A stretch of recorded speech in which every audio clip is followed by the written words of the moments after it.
What was the most wildly inaccurate thing your child has ever been taught in school? When my daughter Zoe came home from her 7th grade history class and announced that Abraham Lincoln didn't actually care about freeing slaves, and the Civil War was fought primarily over states' rights, I felt something inside me crack. Not because she was challenging historical narratives. I've always encouraged critical thinking, but because her eyes shone with absolute certainty as she parroted these phrases. "Who taught you that?" I asked carefully, setting down the knife I'd been using to chop vegetables.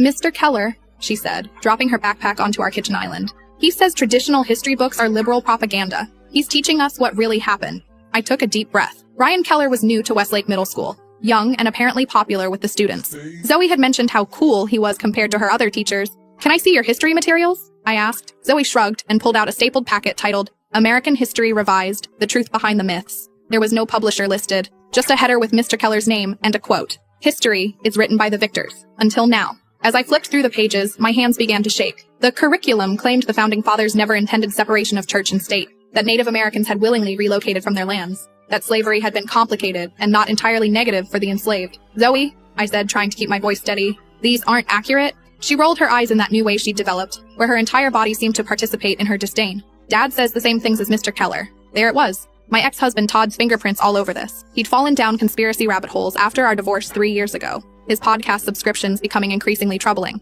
I tried to shield Zoe from the worst of it during his weekend visits, but clearly I'd failed. The next morning, I requested an emergency meeting with the principal. Dr. Winters welcomed me with a practiced smile and motioned toward a chair. I placed the packet on her desk. "This is what Mr. Keller is teaching my daughter," I said. "It's not just historically inaccurate. It's dangerous revisionism." Dr. Winters barely glanced at the materials. "Mrs. Chen, we encourage our teachers to present diverse viewpoints. Mr. Keller has received excellent evaluations from parents." "From some parents," I corrected. "Not from me." Her smile tightened. "Perhaps this is about your own political leanings. We can't censor teachers simply because..." I couldn't fit what happens next in this short video. Watch the rest down below.